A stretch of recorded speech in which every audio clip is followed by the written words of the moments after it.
Hey, what's up YouTube? This is Dan the Fix-It Man. Got another quick video here for you.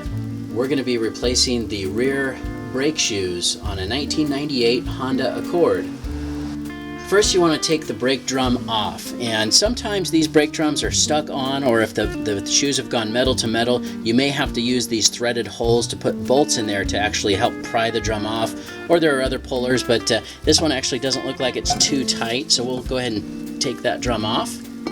Okay, now with the drum off, I'm going to show you here that brake cylinder is leaking. Okay, while we're waiting for the new wheel cylinder to arrive, we're going to go ahead and take the brake shoes off. And it's nice if you've got this little tool here. If you see, this has little indentations or little points here that go into these side retaining springs, and all you have to do is push on that, and it's got a little piece in there. If you push it and turn it, it'll just release those. So we'll take those off, and there's this side as well. And again, you can use pliers if you don't have this tool. I picked it up years ago, and it just makes this a lot easier.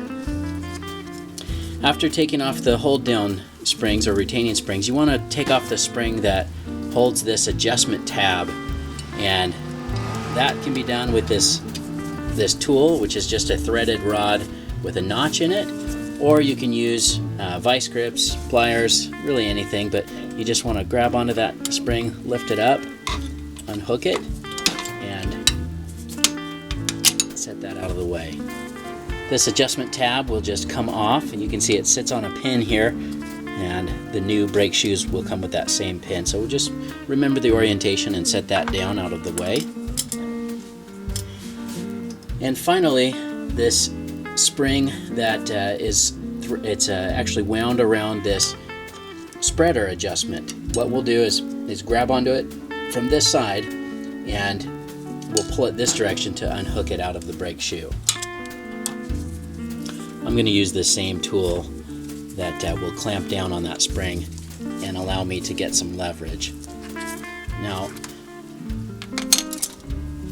in order to keep the brake shoe from going too far and damaging the wheel cylinder, in this case the wheel cylinder is already damaged and we're going to be replacing it, but you can use a screwdriver or something to pry on this side so that when you are pulling this, you're not going to damage your wheel cylinders if you're not replacing them. But you can just pull on this and just pull that out, and there you go. Once you have that spring off, this will just drop down, and you can see this spring on the bottom. This is what connects the two shoes together, and we'll go ahead and set that aside. Now, the parking brake arm is attached to the rear shoe, and you're going to have to attach that to the new shoe. It's a lot easier if you disconnect it from the cable, which is fairly easy to do. You just pull back on the spring and twist this around, and there, that's loose. What we're going to do is this lever and this little stud is attached to it, and so we just need to get to the workbench to where we can pry this U-shaped clip off of around that, and this is just like a tension type of spring washer, and we'll take that apart and connect it to the new shoe. I've got this in a vise, but I just wanted to show you. You just get this started and pry it out. There we go. And that's that. We're going to have to reuse that. Sometimes the brakes come with new clips.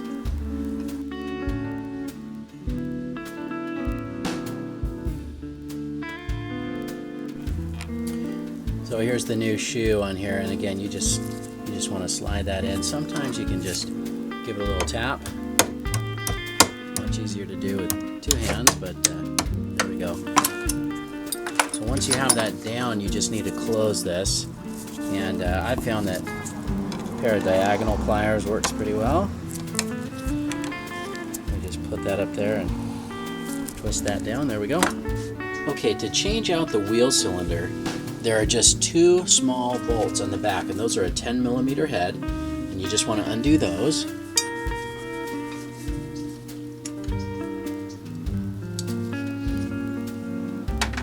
And the brake line on the back of the wheel cylinder is also a 10 millimeter. I like to use a flare nut wrench, which has more surface area, and it's less likely to twist that brake line or strip that out. So we'll go ahead and loosen that. It's a good idea to go ahead and loosen that before you take off the 2 bolts.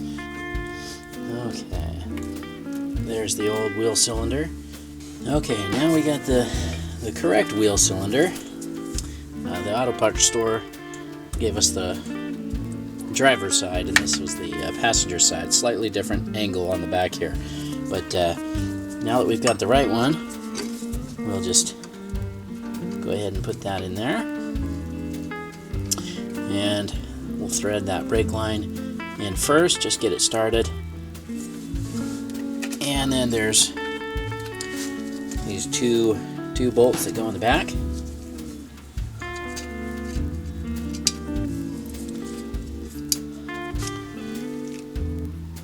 Okay, once you have those started, you want to tighten them down with a wrench, and that's just a 10 millimeter wrench. And you want to tighten down that brake line with the 10 millimeter wrench as well, and I'm using the flare nut wrench here.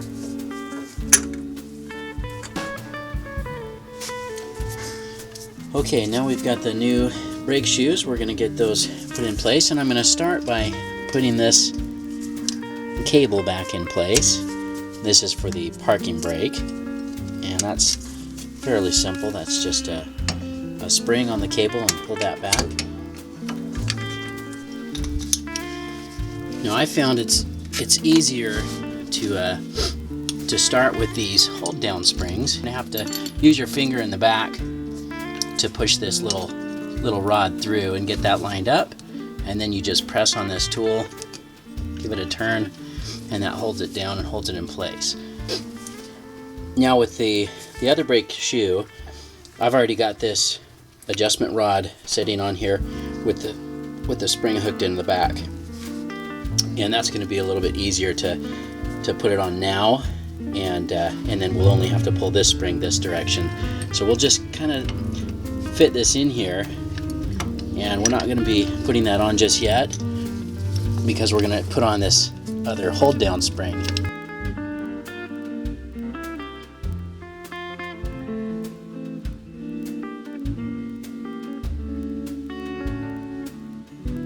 Now with these hold down springs in place and installed, I'm going to try to line up this adjustment rod down here, and what I'm going to do is grab a hold of this spring with my brake spring tool, and that'll clamp down on that, and that's going to allow me to have some leverage and pull that this direction. But what I don't want to do is just yank on that, because it may pull this shoe and push it into the wheel cylinder and cause damage.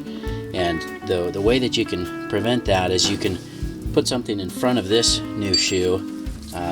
Just about anything will work. I'm going to use a little socket wrench here, and then I'm going to try to pry this. I'm going to use my leg as another, or my knee as another hand here, and I'm going to use this long-handled vise, or long-handled needle nose, and attempt to pry this.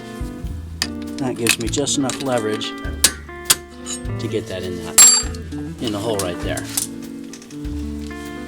That's not an easy one. There may be another way to do it, but they're on and just about done here. This spring goes on the bottom of the brake shoes. We just hook that in on this side and pull it this direction. And there we go. Now we need to put on the brake adjustment arm that locks into that star wheel, and that's fairly simple. It just slides onto this stud here and sets down that direction, and the spring that connects that hooks into the bottom shoe here. Fairly simple, and then it just goes up into this notch, and then we can take that tool off. Okay, now that shoes are on, springs are all together, we can put the drum back on.